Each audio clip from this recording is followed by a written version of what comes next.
traje un texto de Margarita García Roballo, que es de Cartagena, de 1980, nacida en 1980, que actualmente vive en Buenos Aires y dirige la Fundación Tomás Eloy Martínez. Perdón, Y es, ¿Cartagena de Indias en Colombia? claro, no sé, Cartagena, ahora me hiciste dudar. Es, Cartagena es ser Colombia. es Porque hay una Colombia. en Colombia, pero no hay otra en España. Que yo No, sé. no, pero es latinoamericana, ¿eh? Sí, sí, es Entonces es Colombia. colombiana. Ujú.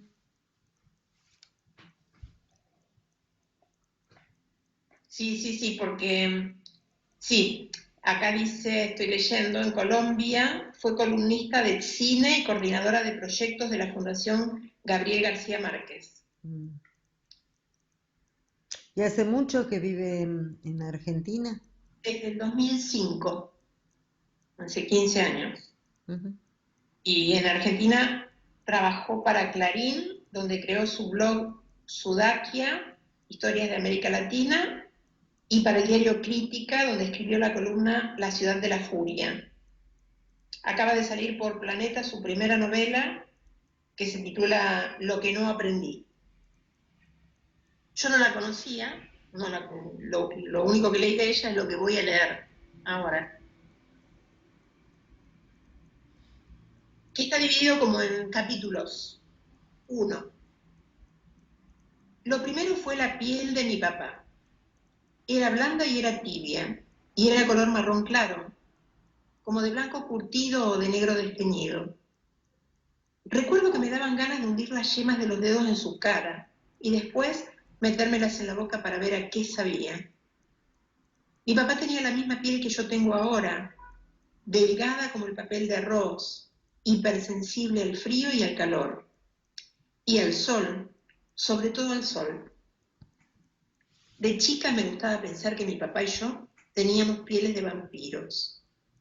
De chica me levantaba de noche y me metía en el cuarto de ellos con el sigilo de un insecto. Me paraba a su lado y lo miraba dormir. Estiraba los dedos para tocar su cara pálida, pero no lo hacía porque temía despertarlo. Entonces tocaba mi propia cara pálida y me lamía los dedos, pero no sabían a nada. A la mañana, antes de irnos al colegio, mis hermanos y yo, medios cuerpos echados sobre la mesa de la cocina, retosábamos mientras mi mamá revolvía los huevos en una sartén. Mi papá entraba recién bañado, oloroso a colonia y al primer cigarrillo, y nos besaba en la frente. 1, 2, 3, 4, 5 besos en 5 frentes de 5 niños engendrados por él. Mi secreto era un guiño de ojo que me hacía al final del recorrido. Tú y yo somos distintos, pero no se lo cuentes a nadie. Mi papá nos besaba a todos, pero nadie besaba a mi papá, ni siquiera a mi mamá, aunque besarlo a él era obedecer una orden de ella. Vayan a saludar a su papá, o vayan a despedirse de su papá, o su papá cumpleaños, ¿ya le dieron un beso? Uno no lo besaba así porque sí en un arrebato. Él era un señor serio y mayor. A mi mamá le llevaba 19 años y a mí me llevaba 52. Mi mamá siempre lo trató con la veneración de una sierva más que de una esposa, incluso caribeña. Una vez, estando muy chica, tuve una alucinación. Durante años dudé si era cierto o no y por suerte me decidí por lo segundo. Entré al cuarto de mis padres y encontré a mi mamá arrodillada frente a mi papá, que ocupaba su sillón amplio y mullido de cara al televisor, de espaldas a la puerta. Pensé que le estaba rezando y me asusté. Solo se le reza a los muertos. Ella me miró con cara de terror. Se levantó del piso gritando. Me agarró fuerte de un brazo, me sacó del cuarto y cerró la puerta. Quedamos las dos solas en medio del hall oscuro y polvoriento. Decenas de libros volando en las paredes, lágrimas que me corrían calientes por la cara. Ella se agachó, me tomó por los hombros. Nunca más entres sin tocar. Tenía la cara sudada, los ojos muy rojos, la respiración de un toro furioso. Tenía un aliento salado y amoníaco. Ahí, en la fantasía del olor de mi papá en su boca, o sea, mi olor y el de todos mis hermanos y el de ella misma después de haberse llenado tantas veces de él, debió empezar oficialmente nuestra competencia. Y se encarnizó cuando yo aprendí a leer y mi papá aprendió el vicio de elegirme los libros. Los sacaba de su biblioteca, me los llevaba a la mesita de luz. Este te va a gustar. A mí me sorprendía que supiera que me iba a gustar un libro en detrimento de otros libros. Aceptaba todos y pedía más. Ya terminé, dame otro. Él se reía pasito y descansaba su mano pesada y nicotinada sobre mi cabeza. Mi niña chiquita sabe leer. Sabía, y lo hacía obsesivamente. Buscaba en los libros, como en las sopas de letras, mensajes escondidos. Subrayaba en vertical, en diagonal, armaba frases a las que atribuía sentidos disparatados. Eran cosas que mi papá quería decirme, pero no podía. Mi mamá también sabía leer, pero sobre todo a Corín Tellado. Supe desde muy temprano que las novelas de Corín no te dejaban bien parada delante de mi papá. ¿Qué te dejaba bien parada delante de mi papá? El diccionario. Así fue como aprendí a meter en frases banales la palabra onomatopeya, y la palabra tautología, y la palabra emancipar. Los grandes se sorprendían, me miraban perplejos. Mi mamá se avergonzaba, escondía la cara entre las manos y sacudía la cabeza. Después me miraba con miedo, como si yo fuera un gremlin a punto de saltarle el cuello y sacarle un bocado de garganta. Pero a mí no me importaba, porque mi papá, en cambio, se esponjaba como un pavo real y decía: mi niña chiquita sabe hablar. Me hice una pequeña genio ante sus ojos, una lectora voraz solo de sus libros. Me hice una niña vieja para estar más cerca de él. Los demás no me importaban. Mi mamá, mis hermanos, las muchachas del servicio, el perro, las paredes, las calles del barrio, el colegio, los carros de la ciudad, el horizonte, después el mar, las murallas y el cielo.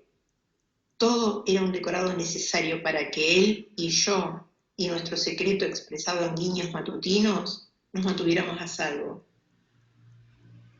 2. Los segundos fueron los sueños. A los 11, 12 años, mis sueños eran el banquete de un psicoanalista. A los 13 todo cambió. Empezó una noche que me había acostado con dolor de barriga y mi mamá me preparó un té de miel que me hizo dormir.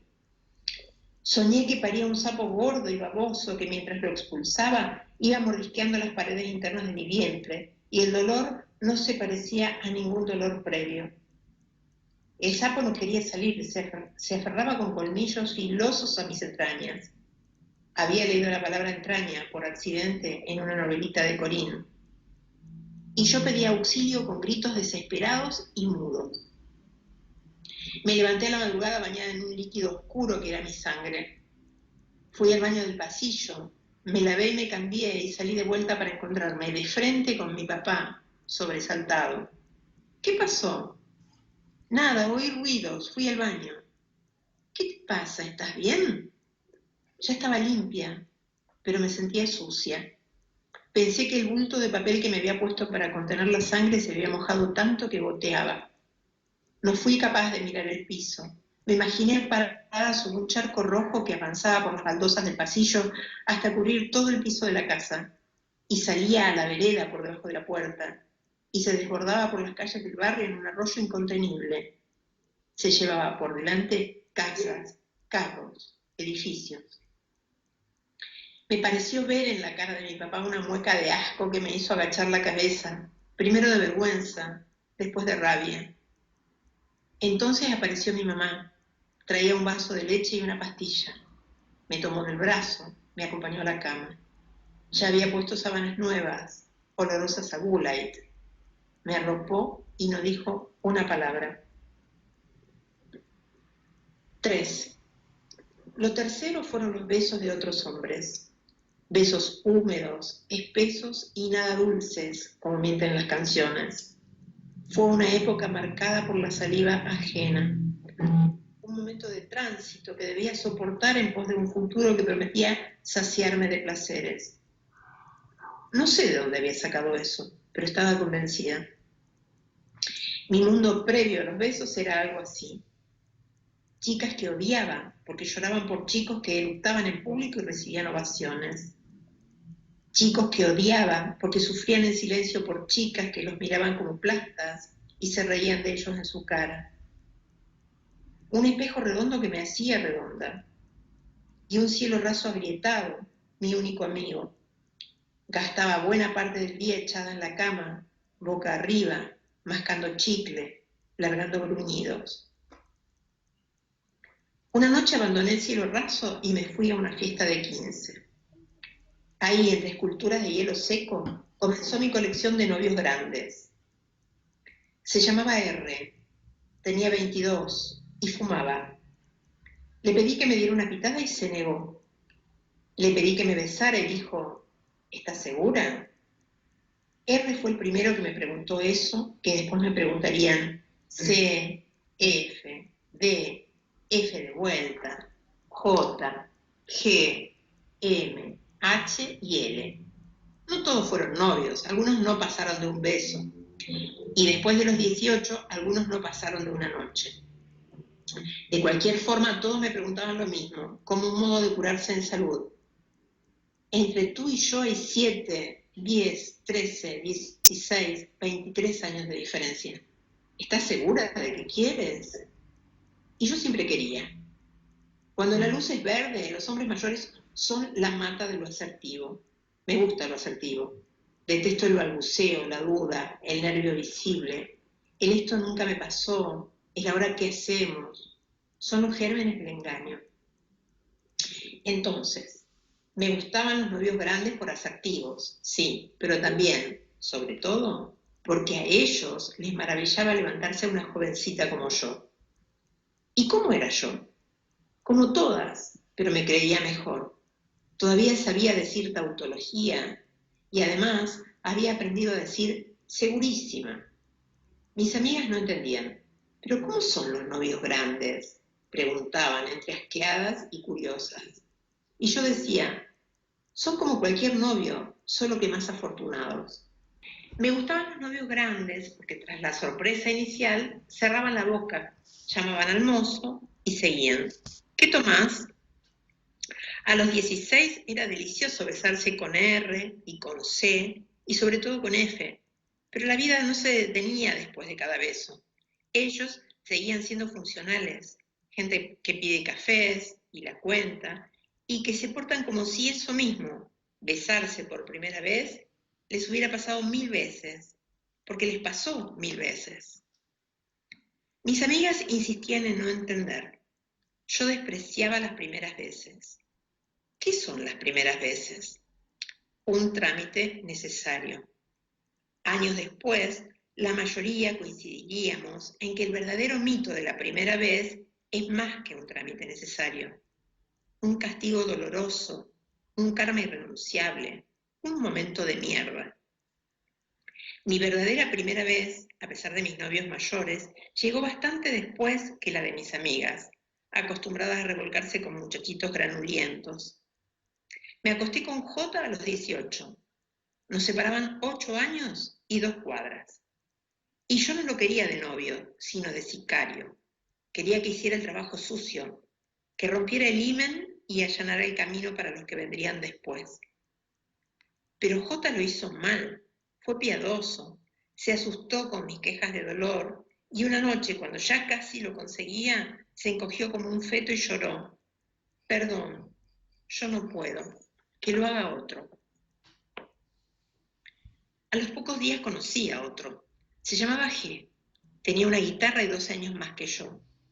Sus besos eran a veces picantes y a veces amargos, porque fumaba cigarrillos sin filtro. Su saliva era pastosa. Se dejaba la barba crecida, lo que le daba un aspecto rudo. A G prácticamente lo obligué a violarme en un cuarto de motel que olía a desinfectante. A pesar de las lágrimas que me encharcaron los ojos, vi todo el episodio en el espejo del techo. Su cuerpo entre mis piernas retorciéndose como un gusano, la cama enclenque y temblorosa, las sábanas gastadas, salidas en las puntas del colchón. Duró poco, dolió mucho. La sangre que salió no se parecía a la sangre que solía salir de mí. Era otra sangre, más oscura, casi negra. Estuve un rato mirándome en el techo, al principio con más repulsión que curiosidad, al final verdaderamente fascinada por mi nuevo cuerpo roto. Mientras yo me miraba, G agarró su guitarra y cantó Angel, y de los otros cuartos nos gritaron porquerías. En adelante casi no me tocó. Se sentía culposo y se portaba tan considerado que me recordaba a J. Lo dejé por M. 4. Los cuartos fueron los cuartos, y en los cuartos los amantes, y en los amantes el sexo, el verdadero sexo, no esa tortura de la iniciación. Cuando se descubre el sexo es mejor no describirlo porque se corre el riesgo de caer en las detestables metáforas bélicas. Es así, ¿qué remedio? Un orgasmo es lo más parecido a una explosión.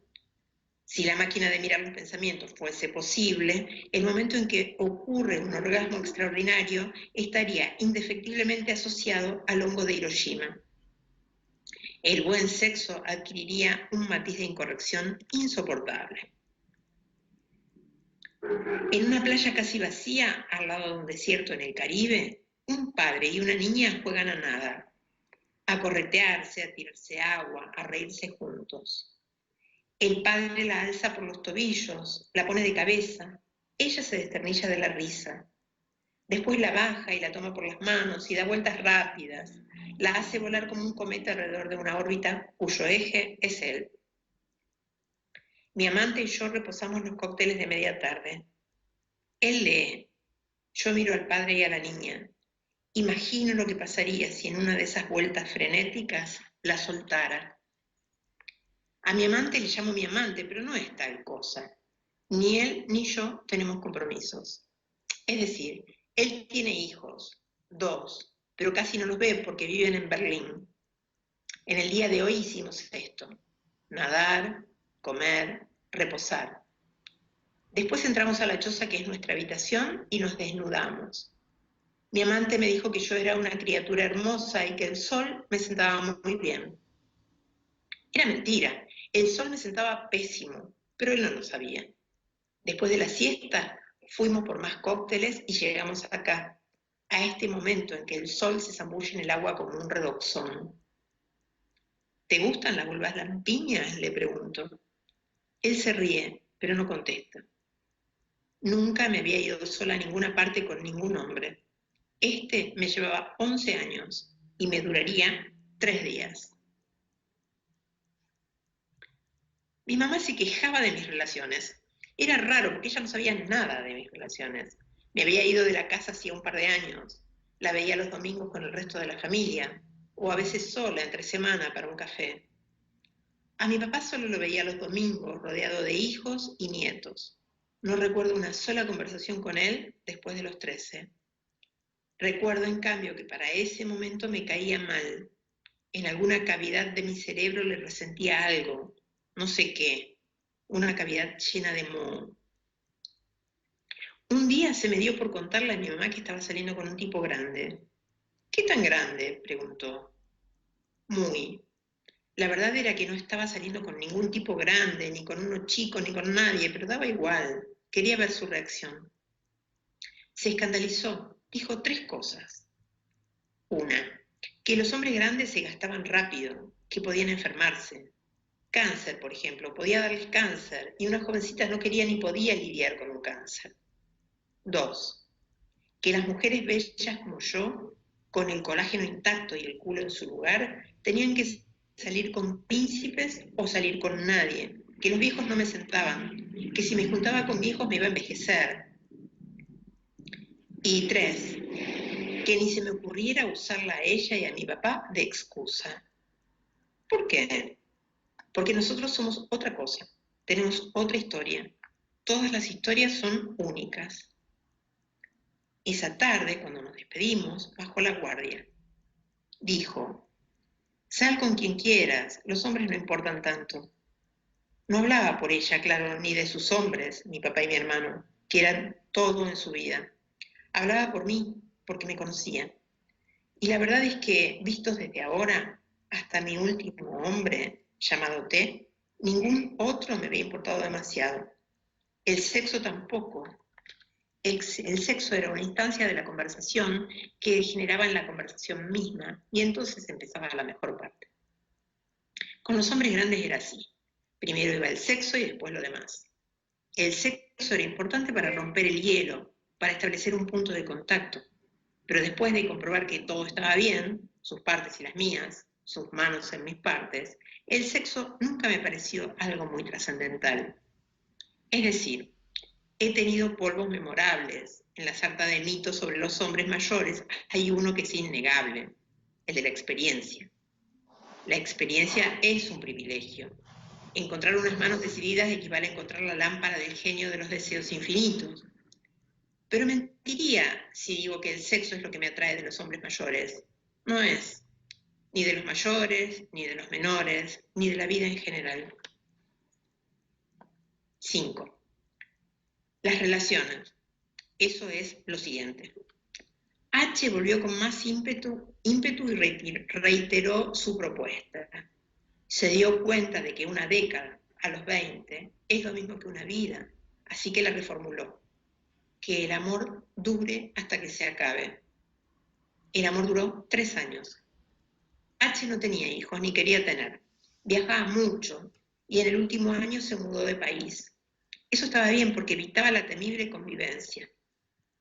Una amiga de esa época, niña de su casa, casada prematuramente, me había dicho, ¿te gusta el caviar? Me encanta el caviar. Piensa que el amor es comer caviar y cagarlo es la convivencia, pero cagarlo en simultáneo con el otro, en una espiral de mierda que sale de su culo y entra en el tuyo, que sale de tu culo y entra en el de él. Y así todos los días de la vida. H y yo reemplazamos la convivencia por los viajes. Y también era una mierda. Era horrible ir y venir, despedirse cada vez. También era horrible viajar juntos. Él tenía la necesidad irrefrenable de controlar el camino, de decidir itinerarios y de elegir aquello que mis ojos debían mirar. Él había viajado tanto y yo nada.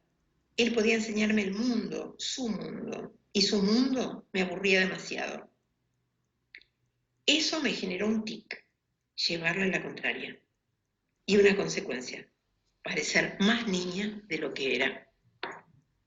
Una vez alquilamos un departamento en una ciudad europea y reservamos un auto y compramos unos pasajes en tren. El plural es un sofisma. Todo lo hizo H por internet. Cuando llegamos, el dueño del departamento nos miró perplejo y pidió disculpas. El departamento no está preparado. ¿Por qué? Estábamos en un ambiente impecable y hermoso, con una gran cama y un ventanal que miraba a una calle empedrada. El hombre balbuceaba. No sabía que eran padre e hija, perdón. Me esperaba una pareja. Pero no se preocupen, ya mismo les consigo una camita adicional. No era la primera vez que nos pasaba, pero fue la primera que a H lo afectó. Anduvo todo el día de pésimo humor. Yo intentaba animarlo con chistes nabokovinianos que empeoraron la situación. Yo intentaba animarlo con chistes del pasado. ¿Te gustan las vulvas lampiñas? Se paró y se fue. De tirar ni hablar. Recuerdo un momento de la tarde, bellísimo y fugaz. H y yo sentados en una banca frente a un castillo medieval. Yo recostaba mi cabeza en su hombro y le contaba una historia que ya olvidé. Recuerdo que en medio de mi historia, H me apartó por los hombros, se levantó de súbito y me quedó mirando. ¿Por qué te vistes así? Llevaba unas calzas de colores, un vestido negro corte princesa y una cola de caballo. ¿Así como? La estupidez del casero pasó a ser mi culpa. Yo lo había provocado. Yo y mi disfraz de falsa Nimpet, a quien le han robado su chupete. De vuelta en el departamento me saqué el vestido y lo despedacé. Me acosté boca abajo y pensé en todas las cosas que podría decirle a H si me atreviera. Viejo frustrado, viejo de mierda, viejo marica, viejo impotente, viejo fofo, viejo bobo, viejo maniático, viejo, viejo, viejo. Me dolía mucho la cabeza. Antes de caer dormida pensé en mi cabeza y en la cabeza de H, y en las cabezas de todas las personas conocidas y desconocidas. Pensé en cabezas como recipientes de palabras no dichas, de actos fallidos, de intenciones sepultadas, de verdaderas intenciones, de rencores inconfesos, de fantasías vergonzantes, de imágenes que no existen más que allí. Me despedí de H en un aeropuerto enorme, cada quien frente a un destino distinto, con las lágrimas más dolorosas de las que tengo recuerdo. Todos los hombres mayores con los que tuve una relación saltaron de furia o se desplomaron de tristeza cada vez que alguien confundió el parentesco con la muchachita a su lado. ¿Pero qué pretendían? A mí me gustaban los viejos, no quería ser vieja. Sobre todo, no podía. Después de H estuve con L, que tenía un hijo mayor que yo, cuestión que le hacía ruido. Pero esa no era la peor parte. La peor parte con L era su tendencia a confundir el llamado aplomo con la falta de alegría. Con L las noches duraban menos, las fiestas no existían, las madrugadas eran un recuerdo difuso de la ya lejana adolescencia. L no bailaba, le parecía una cosa de bárbaros. ¿Pero alguna vez bailaste?, le preguntaba yo, vestida de noche, maquillada de brillos, indignada. No recuerdo. L no oía música porque tenía que pensar. ¿Pensar en qué? En ti. Va, L no se reía, salvo de Cantinflas. Yo odiaba a Cantinflas. L no sentía ninguna necesidad de hacer esas cosas que despreciaba solo por complacerme. ¿Por qué estaba conmigo? Porque yo sí era capaz de ponerme a su nivel, de hablar de libros, de política, de la poca autoestima de su hijo. ¿Por qué estaba yo con él? Porque me gustaba demostrarle que podía. Nuestra relación duró poco, pero gracias a él me convencí de algo que con H había pasado por alto. La juventud prescribe.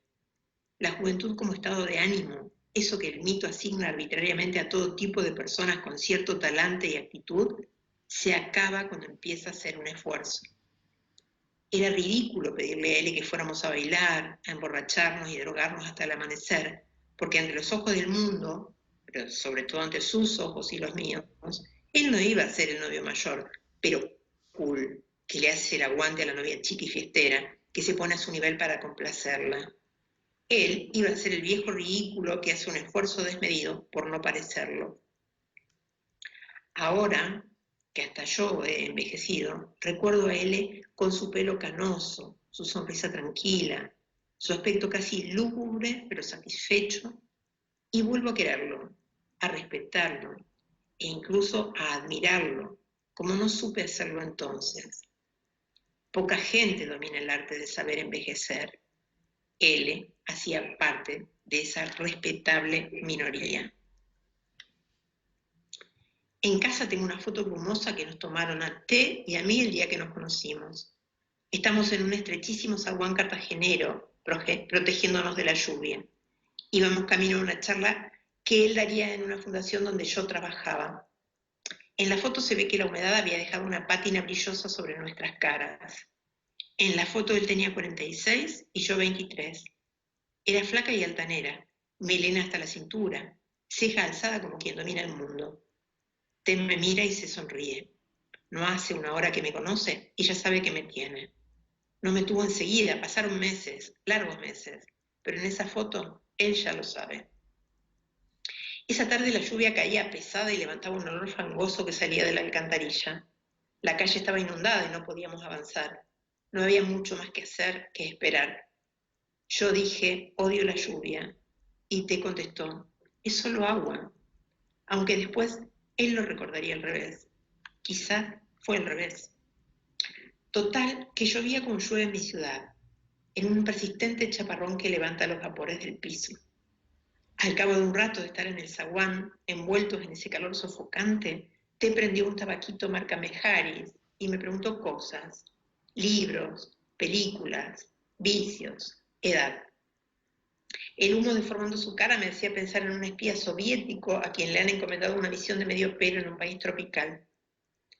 Al final terminamos hablando del que entonces era mi tema favorito, los padres.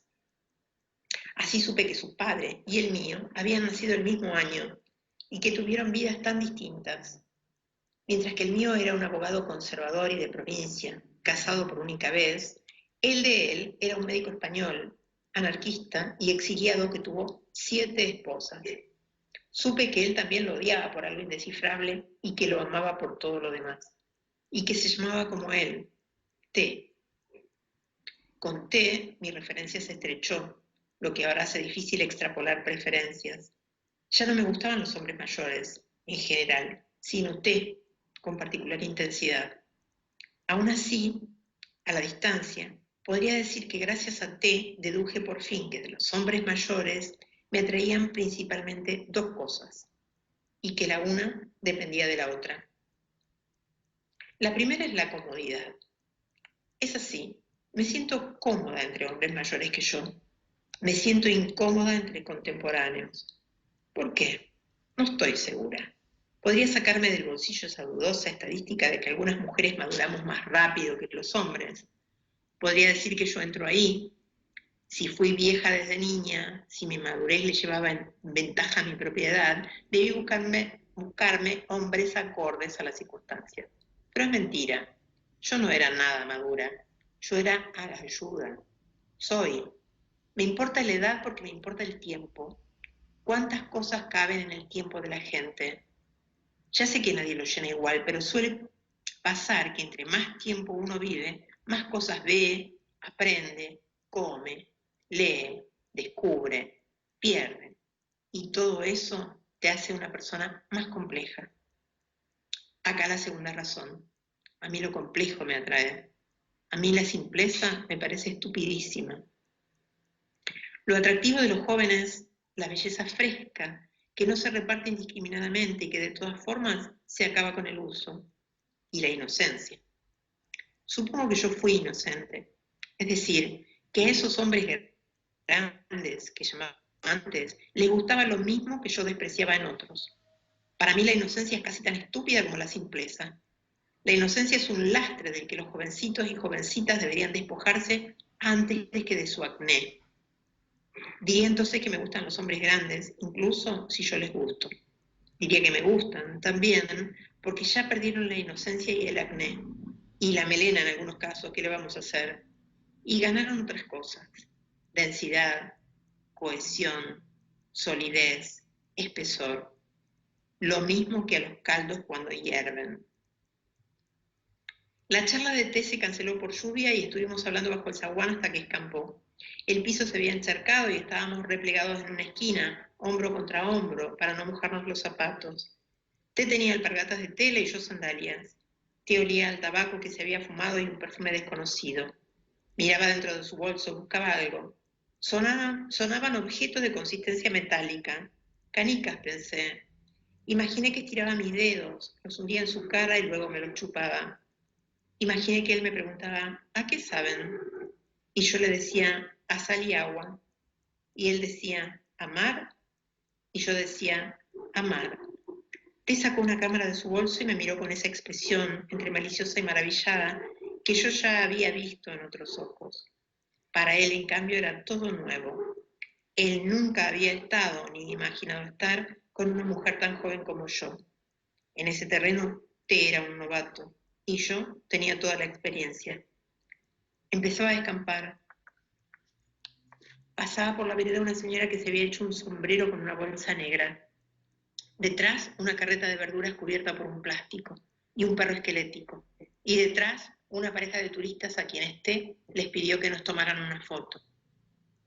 A ese día todavía le faltaban horas para producir un beso y un par de años para producir algo bastante parecido a un matrimonio.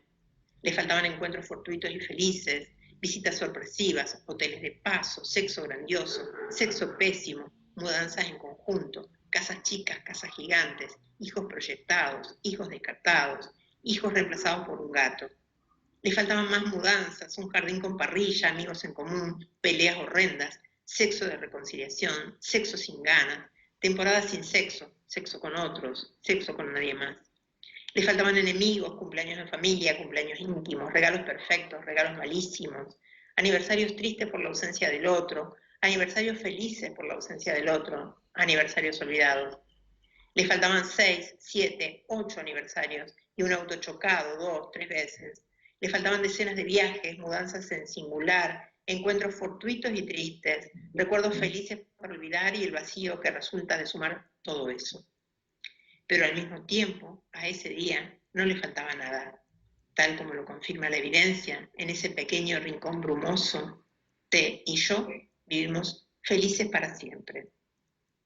Suelo decirme que ni los buenos ni los malos ratos que pasé con T se relacionan con la diferencia de edad, pero sé que es mentira.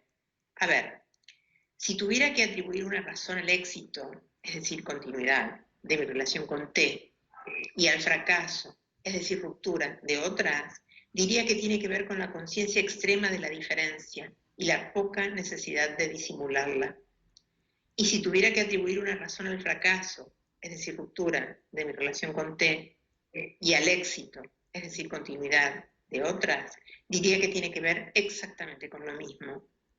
Lo de la diferencia funciona en los dos sentidos.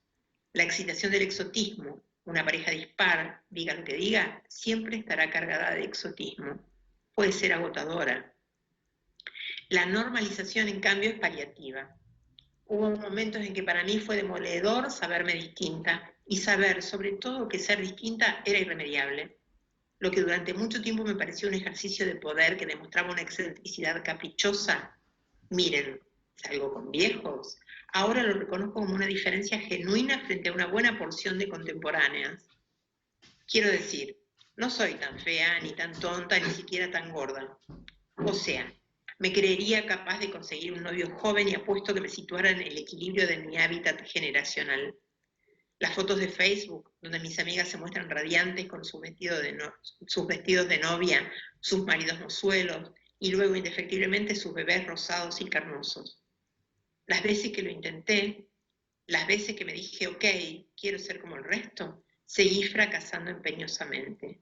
Hay algo frágil y volátil en la consistencia de la relación que establezco con los hombres menores que mi torpeza, inexpertis, no permite que cuaje. A veces pienso que llegaré a los 50 con uno de 20 y pocos, y un día en el que me sienta inusualmente generosa, lo miraré condescendiente. Tranquilo, ya se te va a pasar. Y le entregaré en ese gesto todo mi amor. O sea, a veces pienso que a mí también se me va a pasar. A mi madre no se le pasó. Mi padre ya no está con ella. Y no solo lo sigue queriendo, sino que lo quiere más. Pero nadie dijo que el amor por los hombres mayores se chupara del líquido amniótico. No soy mi madre, ni busco a mi padre, aunque este texto insinúe lo contrario.